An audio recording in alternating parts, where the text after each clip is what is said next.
잘 지내셨습니까? 자, 지난주 한번 하신 거 돌아보고 가겠습니다. 페이지는 56페이지. 자, 56페이지부터 보죠. 복습 56 금쟁이부터 맞죠? 맞을 거고. 자, 기억해야 될 게 금지 행위가 첫 번째, 누구를 대상으로 하느냐가 포인트거든요. 금지 행위, 금지 의무는 누구를 대상으로?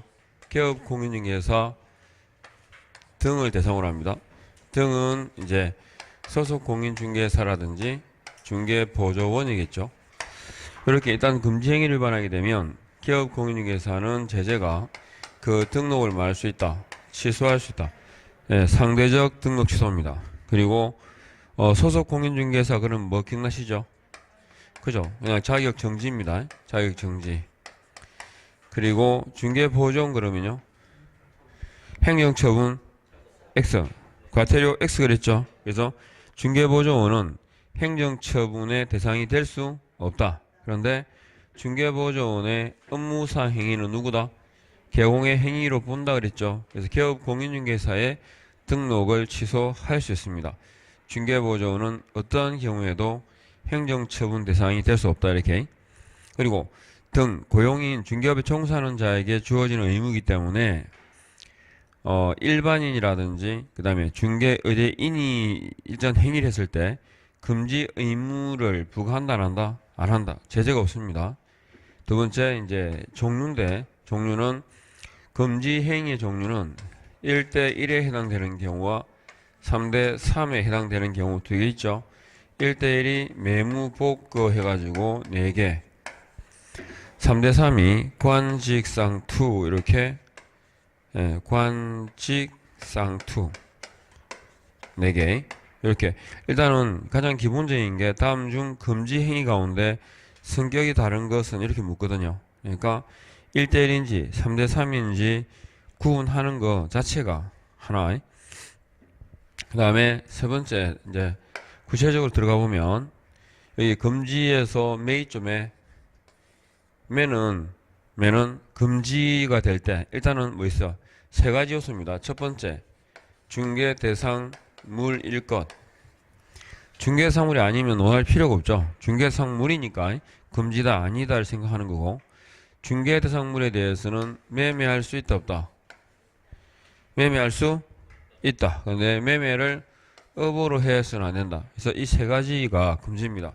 그러니까 만일에 업이 없으면 매매되죠, 그죠? 금지 아니고.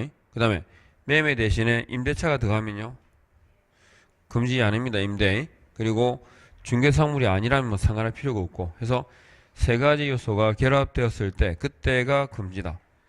어떤 부분이 잘못된 지문으로 나온지 아시겠죠? 일단 이게 중개상물 자리에 뭐 자동차라든지 아니면 선박 같은 거 이건 아니고, 그 다음에 매매 자리에 임대가 들어가는 거, 그리고 업이 있냐 없냐 요거 가지고 금지를 판단합니다. 그 다음에 무등록자와의 협력행위인데, 무등록자임을 뭐다? 알면서죠. 알면서 의뢰받은 경우. 무등록자와의 협력행위가 뭐냐? 무등록자임을 알면서, 그죠? 의뢰받는 자체가 위반입니다. 알면서 의뢰받은 거. 그러니까 알면서 의뢰받았는데 계약이 체결되지 않았다. 금지다 아니다? 금지죠. 저 계약의 그 결과는 관계없이 일단 알면서 의뢰받은 자체가 뭐다? 위반입니다. 알면서 의뢰받은 자체가. 그것만. 그래서 거래 계약의 체결과는 관계 있다 없다? 없다라는 거. 이게 포인트. 그 다음에 봅니다. 개업 공인중개사가 받는 건 보수만 아니라 뭐까지? 실비까지. 그리고 보수와 실비를 위해서 초과하는 경우가 위반입니다. 그러니까 초과하지 않으면 괜찮죠? 작게 박아뒀다 혹은 공짜로 해줬다, 위반 아닙니다. 그리고 초과해서 뭐하다? 받은 경우죠.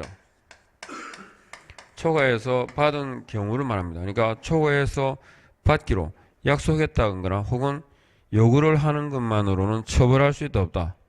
없다라는 거예요. 그리고 받은 경우, 그러니까 받았다 돌려줘도 위반이죠. 받았는데 수표가 부도수표다.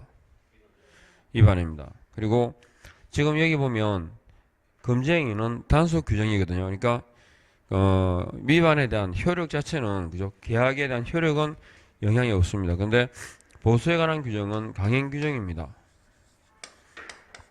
따라서 법정 보수를 초과해서 지급하기로 약정을 했다. 그러니까 법정 보수 초과 지급 약정이 있죠. 초과 지급 약정은 유효다 무효다. 무효입니다. 강행 규정이고 보수에 관한 이 초과 지급 약정은 유효다 무효다. 무효입니다. 다만 전부 무효가 아니라 뭐만, 그죠? 초과분만 무효다. 만일에 이제 초과 지급하게 되면 그때는 초과 지급분에 대해서 돌려줘야 됩니다. 부당이득으로 반환해야 된다. 이렇게 봅니다. 매무보. 그 다음에 거짓말입니다. 거짓말은 고의성이 있죠. 거짓은 고의성. 일부러 짜고 이렇게 되죠. 그래서 고의성은 부주의하고 다릅니다. 그리고 거래상 중요 사항에 대해서 거짓된 은행을 말하는데 이 거래상 중요 사항에는 중개 대상물의 뭐도 가격도 포함된다. 요거 포인트. 원래 중개에서 거래상 중요 사항은 뭘 말합니까? 확인 설명 사항이거든요. 그러니까 확인 설명 사항은 실제 거래가가 나올까요? 거래 예정 금액이 나올까요? 예정 금액이죠. 그죠? 설명하는 경우니까. 근데 여기 중개상물의 가격은 정상 가격, 그러니까 시세를 말합니다. 그래서 기업 공인중개사는 중개 의뢰인에게 정상 가격을, 즉 시세를 파악해서 설명해 줄 의무가 있다 하셨죠? 따라서 이 정상 가격보다 지극히 높거나 혹은 지극히 낮은 금액으로 계약을 중개하면 그게 뭐다? 거짓말입니다. 그리고 거짓이라고 할 때는 작위부작이다 포함되죠. 1월2라고 하는 것도 거짓말, 즉 미확인 개발 계획을 유포하는 것도 거짓말이고 중대한 하자가 있는 걸 알면서 설명하지 않은 것도 뭐다? 거짓말이다. 그래서 매무보고까지 아셨죠? 요거 고의성이 있을 것, 중개상물의 가격을 포함한다. 그러니까 이 가격 거짓이라 할 때 보통 표현이 딱 정해져 있어요. 고의성 짜고 아셨죠? 정상 가격보다 지극히 높은 가격으로 혹은 낮은 가격으로 이렇게 됐죠? 매무복권 뭐가 포인트인지 아시겠죠? 요거만 알면 돼요. 더 많이 할 것도 없고. 그 다음에 자 이게 1대1입니다. 그 다음에 3대3은 관직상토인데 관 그러면 여기에서 세 가지가 나오거든요. 관자로 시작되는 게 세 개. 뭐 있었죠? 관. 응? 관련 정서 아닌 거 있잖아요.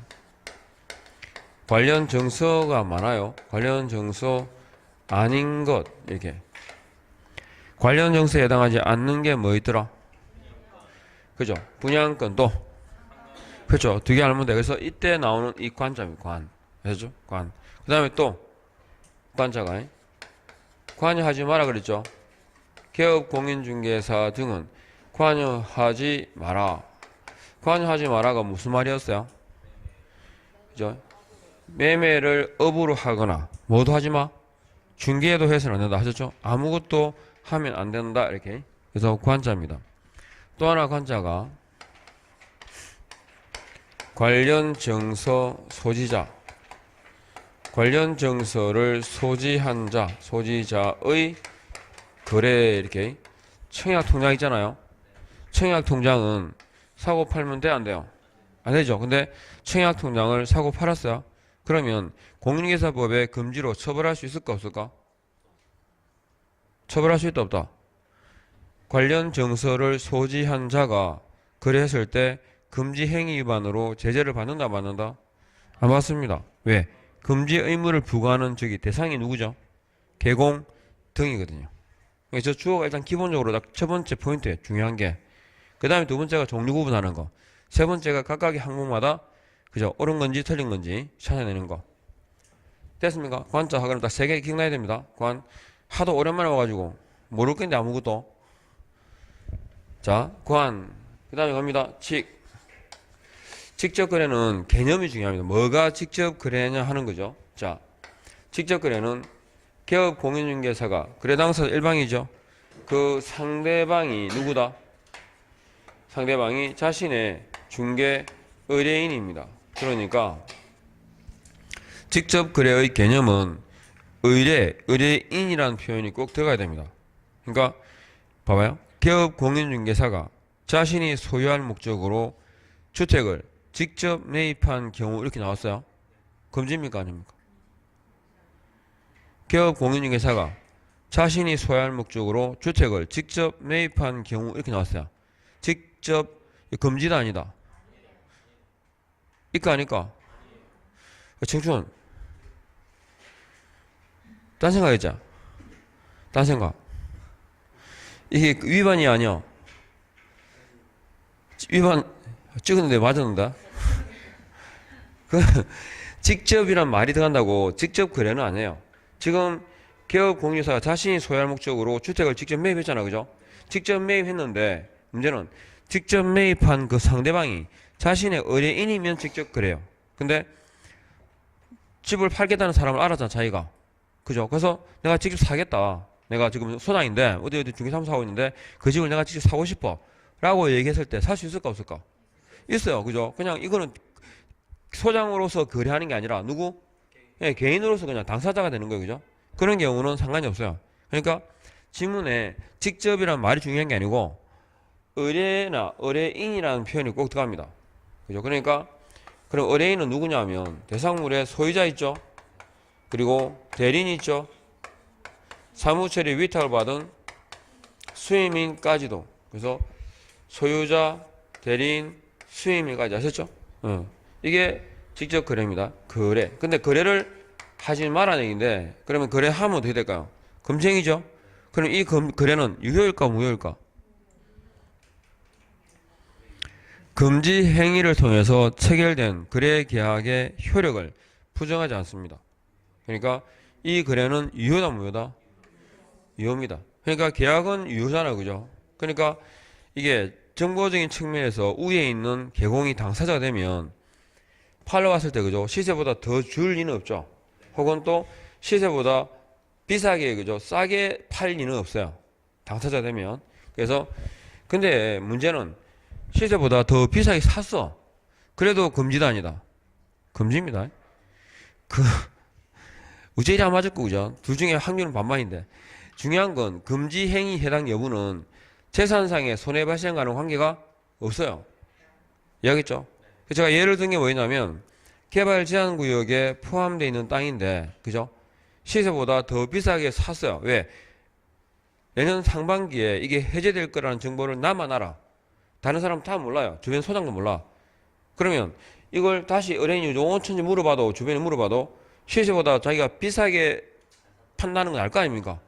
그러면 계약이 체결되는데 나중에 한 6개월쯤 지나가지고 개발 제한 구역이 해제된다는 정보를 들었거든요. 그러면 열이 확 받치겠죠. 근데 문제는 개발 제한 구역이 해제된다라는 정보 비슷한 게 있었지만 그죠? 자기도 몰랐고 이 소장도 그럴까라고 하지만 혹시나 싶어 투자한 거고 예를 들어서 그러면 이건 뭐라고 할 수가 없어요. 안 그래요?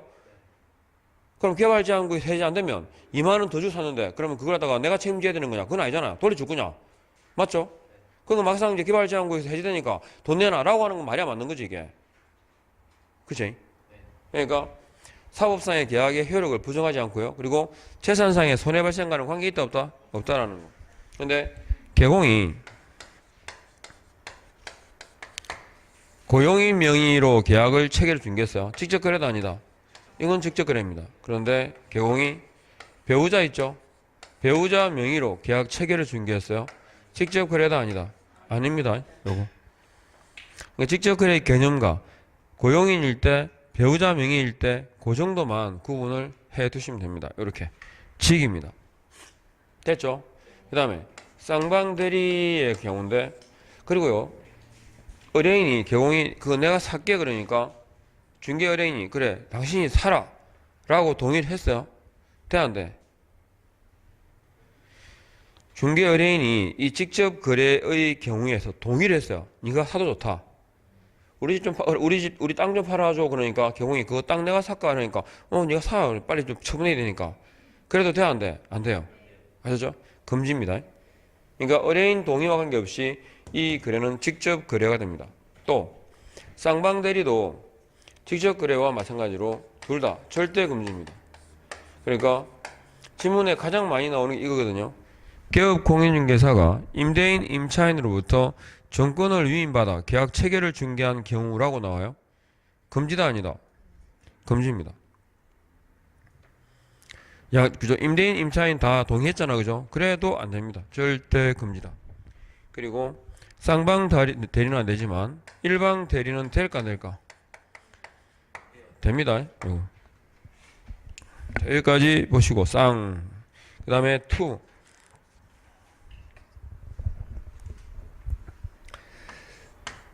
지금 투기 주장 행위를 말하면 투기는 다음 페이지 있어요. 그 페이지 58페이지에 투기 주장 행위다 할 때 그게 대상 부동산이 58페이지에 대상 부동산이 몇 개 있어요? 2개 있어요. 그죠? 탈세 목적의 미등기 부동산 1개하고 권리 변동이 있지 않은 된 부동산 있죠? 그 2개의 부동산이 있습니다. 자, 2개의 부동산에 대해서 우리가 투기를 하지 마라 이 말이죠. 그럼 투기의 목적은 차익입니다. 그러면 우리가 알고 있는 계약 방식 가운데 차익이 발생할 수 있는 계약은 뭐 있죠? 매매가 있습니다. 그래서 우리 투기 주장 행위다 그럴 때 딱 기억할 거 2가지입니다.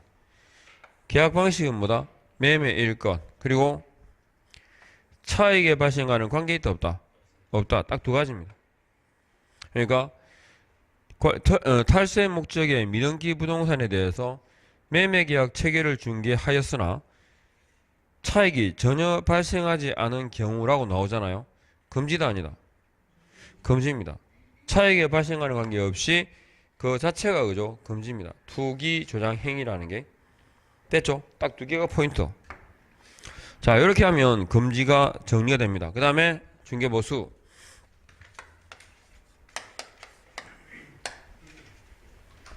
보수. 자, 일단 첫 번째, 중개보수 청구권. 중개보수 청구권의 일단 성격을 기억해야 됩니다. 성격이 뭐였죠? 상인보수 청구권이다. 중개보수 청구권 딱 그러면 2개요.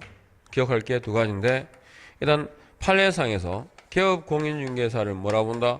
상인으로 본다. 따라서 중개보수 청구권을 상인보수 청구권으로 본다. 됐죠?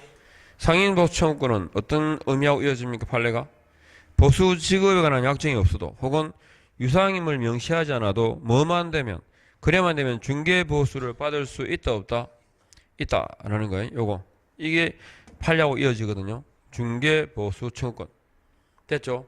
그리고 그 발생과 행사와 소멸에 대해서 자, 청구권이 발생한다 언제? 의뢰시. 그죠? 의뢰시 발생한다는 말은 중개가 완성되기 전이라도 타인에게 양도할 수 있을까 없을까? 이런 거죠. A하고 B하고 돈을 빌려줬거든요. 근데 요 B가 A한테 500만 원 그죠? 500만 원 줄게 했어요. 근데 B가 C한테 500만 원 받을게 했어요. 채권 있죠, 그죠? 그 채권을 실제로 언제 줄 거냐 그러면 12월 20일 날 그죠? 돼야 줘야 되고 12월 20일 날 돼야 받을 수 있어요. 뭔 말 알겠죠? 그래서 이거죠. B가 C한테 야 12월 20일 날 500만 원 받을 건데 받을 건데 A한테 네가 대신 받아가 이렇게 얘기한 거야. 채권 양도할 수 있어 없어요? 대신 받아가 할 수 있지. 이것도 마찬가지예요. 청구권이 언제 발생했다고? 오늘 발생한 거야. 근데 실제로 언제 돈 줄 수 있어요? 돈 받아갈 수 있어? 20일 돼야 돼. 저 거래가 돼야 돼. 아셨죠? 그러니까 청구권 자체는 뭐 할 수 있다고? 양도할 수 있어요. 왜? 이미 의뢰 시점에 발생했기 때문에. 아셨죠? 다만 뭐가 안 되면 여기 있죠. 거래 시, 즉 중개가 완성되지 않으면 저 거래 없으면 뭐도 없다고? 한 푼도 없다, 그죠? 그래서 거래 시 행사할 수 있고, 그 다음에 소멸한다 그럴 때 딱 기억하시게. 개업 공인 중개사는 자신의 중개로 체결된 거래 계약이 해제, 취소, 무효가 된 경우에 소멸한다. 개업 공인 중개사는 자신의 중개로 체결된 거래 계약이 해제, 취소, 무효가 된 경우에 청구권을 행사할 수 없다. OX. 지금 그죠? 계약이 깨졌다는 건 확실하죠? 계약이 깨졌다는 건데 문제는 계약이 깨졌는데 왜 깨졌어요? 누구 때문에 깨졌어? 네? 개공 때문에라는 말 없었는데. 개업 공인중개사의 중개로 체결된 거래 계약이 해제, 취소, 무효가 되었다라고 말씀드렸지 누구 때문에 계약 깨졌다는 말은 없었어요. 그러니까 뭐만 알겠죠? 계약이 해제, 취소, 무효가 되었다고 소멸하는 게 아니라 누구 때문에, 그죠? 그래서 지문에 뭐가 들어가요? 개업 공인중개사의 고의 과실로라는 말이 즉 개공의 기책 사유로 이렇게 들어가야 돼요. 이해합니까? 그래서 발생, 행사, 소멸 이거 기억하시고, 그다음 중개보수에 관한 문제가 나오면 제일 먼저 뭘 따져봐라? 대상물이 뭔지, 그죠? 파악하시라 했고, 그러면 대상물은 일단 주택과 주택 외로 나뉩니다. 여기서 이제 일치이면 되죠. 자, 대답하시면 돼요. 조례가 나왔다. 주택이죠. 매매 교환 계약은 혹은 임대차 등이라고 나왔어요. 대상물은 주택입니다. 계약의 종류죠. 계약 종류를 구분한다.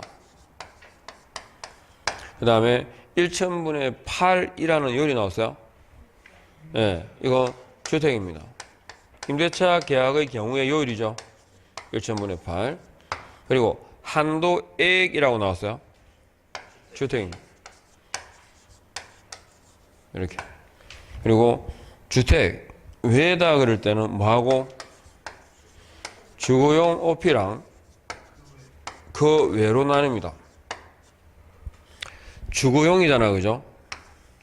주거용이니까 주거용 오피는 매매하고 교환 계약하고 임대차 등하고 이렇게요. 그래서 매매 교환은 얼마? 1,000분의 5 내에서, 그죠? 임대차 등은 1,000분의 4 범위 내에서, 그리고 그 외에는 1,000분의 9 내에서 협의 결정입니다.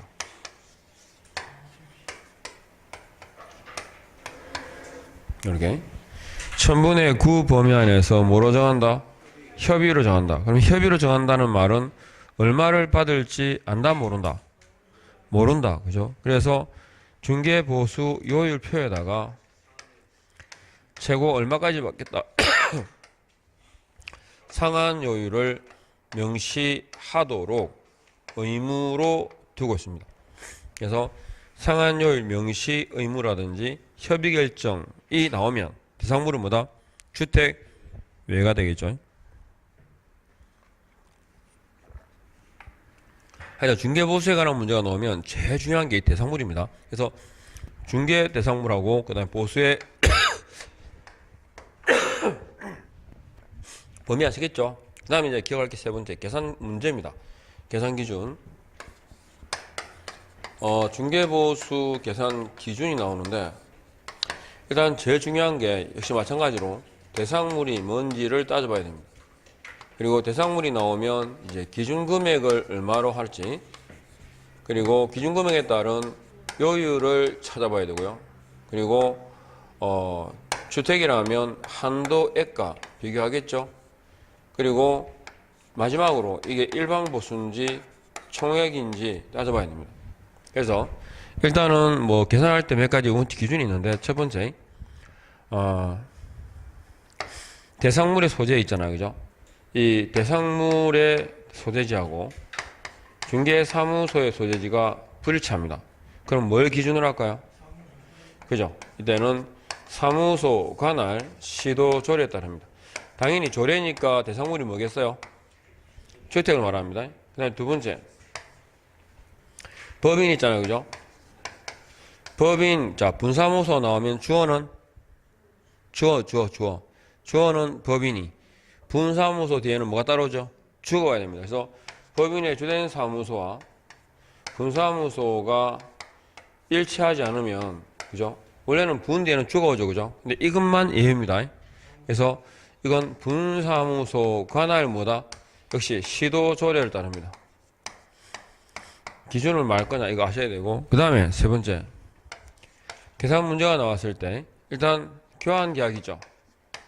교환 계약 그러니까 뭐요? 큰 거, 고액 기준이 고액. 그리고 네 번째, 차임 있는 임대차 있습니다. 차임 있는 임대차 계약이다. 그럴 때 일단 보증금 있잖아. 그죠? 보증금 더하기 차임 곱하기 100이죠. 이걸 우리가 뭐라고 그럽니까? 이걸 합산금액 혹은 환산금액 혹은 기준금액이라고 합니다. 그죠? 그리고 이 금액이 얼마일 때? 5천만 원 이하일 때, 미만일 때? 미만일 때입니다. 그때 여기에 뭘 곱한다? 70을 곱한다. 이렇게. 이 세 가지를 다 기억해야 됩니다. 그 다음에 또 계산할 때 동동동 있었죠. 동일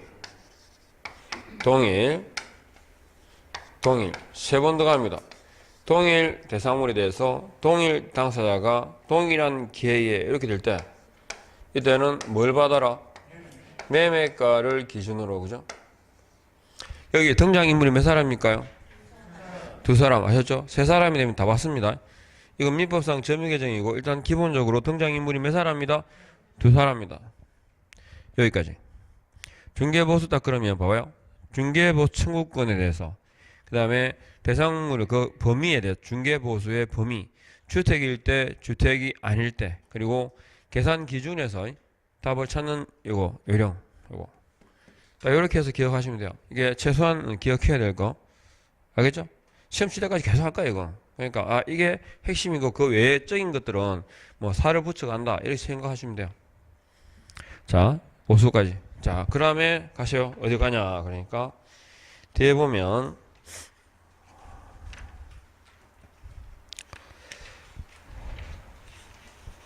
협회이죠. 협회. 협회 있습니다. 협회. 자, 공인중개사 협회에 대해서는 어떻게 기억해야 되느냐? 역시 확 줄여서 협회가 나온다.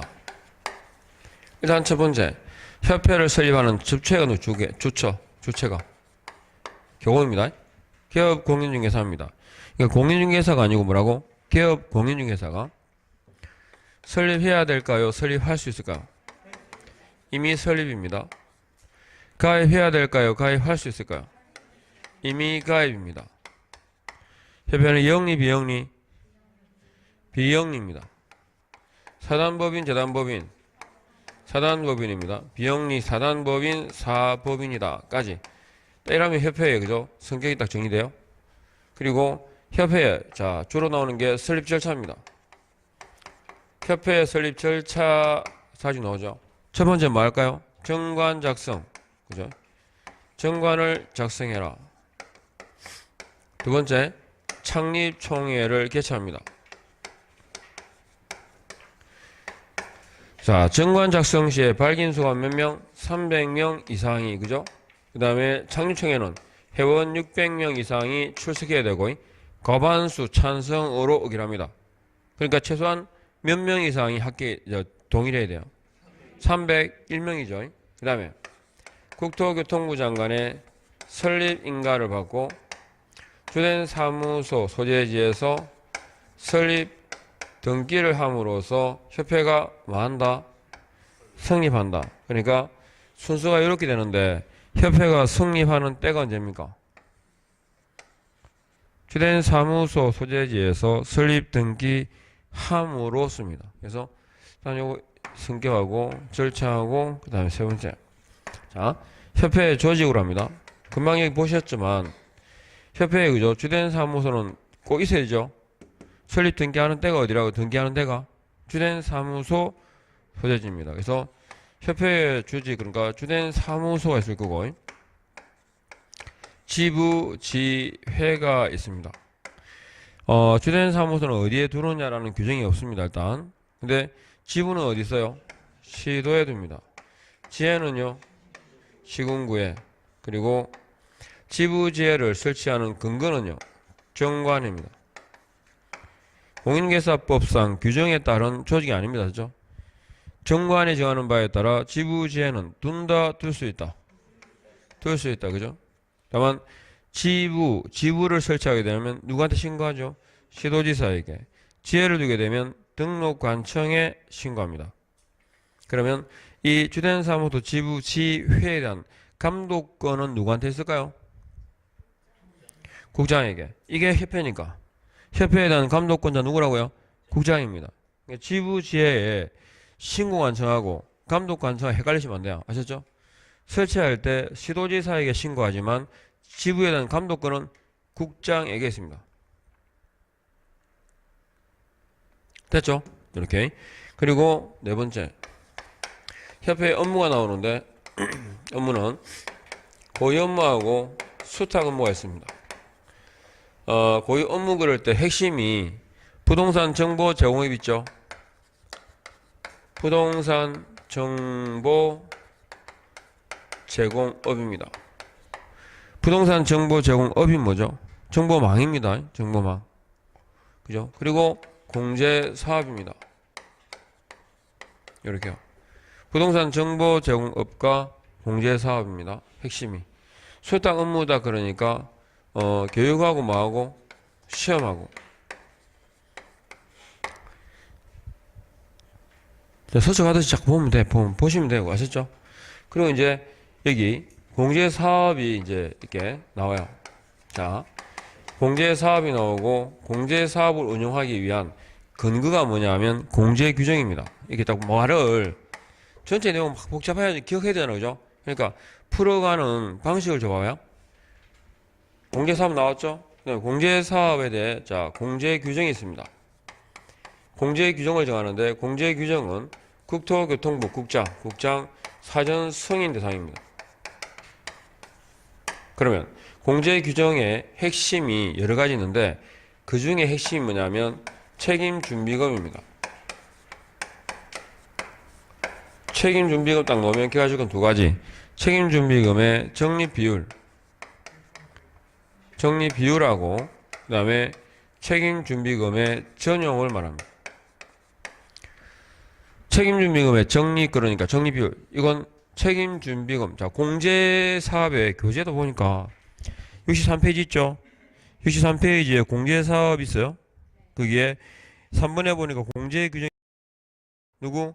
국장의 승인이고 다음 페이지 가보시면 공제규정의 내용들이 쭉 나오는데 그 중에서 디귿 있죠? 책임준비금의 적립비율이 있습니다. 보입니까? 책임준비금의 적립비율이 100분의 10이죠. 뭐의 100분의 10? 공제료 수입액의 100분의 10 되어 있습니다. 그래서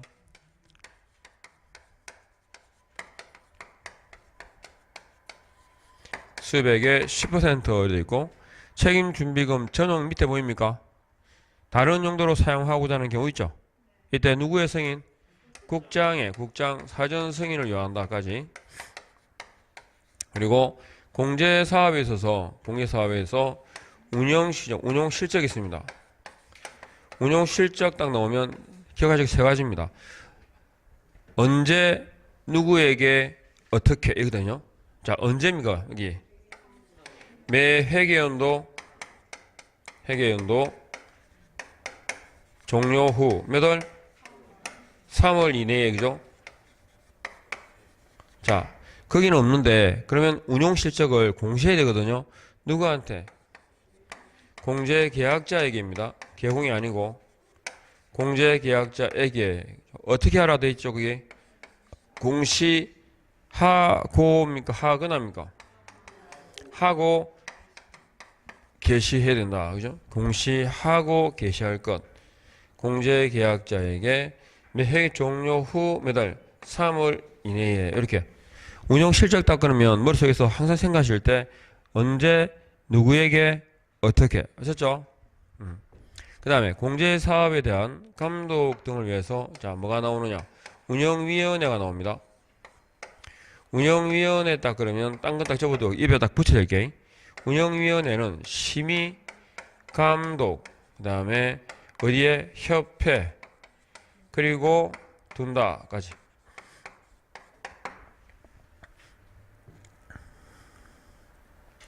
됐죠? 심의 감독 협회 둔다. 심의 감독 협회 둔다입니다. 되고 그리고 운영위원회는 성별 고려죠. 성별을 고려하여 몇 명 19인 이내의 위원으로 이루어지고 협회에 관련된 위원수는 3분의 1 이상일까요? 미만일까요? 미만 그죠? 미만이라 됩니다. 그리고 임기는 몇 년이다? 2년이고 1회 말 수 있다. 1회 연임까지. 자 이렇게 그리고 7번째 감독협회에 대한 감독 명령권 하고요. 감독 명령권 하고 그 다음에 조사 검사권 하고 조사 검사권 하고 이게 누구에게 있느냐? 협회에 대한 감독 명령권은 누구한테 있을까요?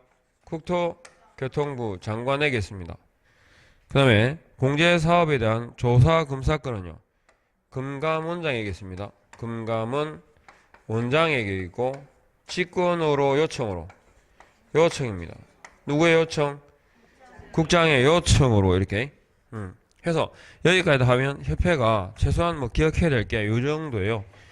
뭐 자꾸 가면 더 뭐 내용이 살이 붙겠지만 최소한 협회 딱 그러면 머릿속에 정리할 게 협회의 성격, 설립 절차, 조직, 업무 중에 공제사업에 대한 운영위원회 아셨죠? 이렇게 축축축 이어져요. 내용이 이해하겠죠? 어떻게 흘러가는지에 포인트를 두시고 자꾸 보다 보면 그리고 이렇게 했는데 한 문제밖에 안 나오거든. 협회도 한 문제는 꼭 나오지만 어쨌든 그 기본 틀 있잖아. 내용을 안 잊도록 하시면 돼요. 자꾸 볼 거니까. 됐죠? 그 다음에 가십시오. 66페이지 보니까 포상금 있죠? 자, 포상금도 생각보다는 간단합니다. 말을 정리를 해보면 대답을 보았으니까 예전에 봤으니까 한번 보시고 일단은 포상금을 자 여기 정리해보자. 포상금을 누가 지급한다? 포상금의 지급은 등록관청이 합니다. 그러면 포상금 지급 신청서를 누구에게 제출할까요? 등록관청에게 돈 준 사람한테. 여기 첫 번째. 그 다음에 등록관청은 포상금을 지급할 때 요건 있죠? 지급 요건. 자, 양대무부 양도되어 양수되어 받은 자 아셨죠? 등록증 자격증을 양도되어 양수되어 받은 자입니다. 무는 무등록자입니다. 부정한 등록입니다. 아셨죠? 이 네 가지 사유로 인해 가지고 검사가 공소 제기나 기소 유예 결정을 할 경우에 한해서 이게 무슨 말이었죠? 유죄 판결입니까? 유죄 혐의입니까? 유죄의 혐의가 인정되면입니다.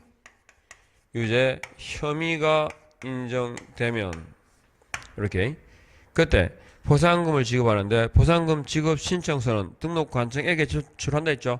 그러면 제출받은 등록관청은 자 일단 처분 내용을 조회합니다. 처분 내용 조회를 하고 포상금 지급 여부를 결정하고 결정일부터 몇 월? 1월 이내에 이제 지급을 해야 됩니다. 처음에 신고 고발의 경우에는 지급할 수 있죠. 결정되었으니까 지급해야 됩니다. 자, 그럼 포상금을 지급하는데 한 건당입니까? 1인당입니까? 건당입니다. 50만원입니까? 50만원 이내입니까? 50만원 정액입니다. 그리고 이 50만원 중에 100분의 50 범위 내에서 그러니까 전부입니까? 일부입니까? 일부를 국고 보조할 수 있죠. 그러니까 최대 얼마까지 국고 보조한다? 25만원까지입니다. 그리고 포상금 지급 방식 하나의 사건에 2인 이상 하고요. 하나의 사건에 두 건 이상이잖아요. 그죠? 그래서 여기서 하나의 사건에 2인 이상은 무슨 말이죠? 포상금 지급 신청서가 몇 개 들어왔다? 한 개. 한 개인데 신고자가 몇 사람이다? 두 사람 이상이다. 해서 이때는 균분입니다. 균분 원칙입니다. 그런데 자기들끼리 합의가 있을 수 있죠. 그럼 뭐가 우선한다? 약정 우선입니다. 이렇게. 그러면 하나의 사건에 두 건 이상은요. 포상금 지급 신청서가 여러 장 들어왔죠. 그때는 누구한테 준다? 최초 신고 고발자입니다. 선착순. 됐죠? 이게 포상금 내용 답니다. 핵심 나중에도 계속 기억하실 거예요. 왜냐면 계산 문제도 나오거든요. 요게 포인트입니다. 조금만 주의하시면 실수 없이 맞출 수 있어요. 요렇게. 됐죠? 자, 요렇게 하시고 오늘 이제 그 행정처분 들어갈 건데 좀 쉬었다 할까요? 예.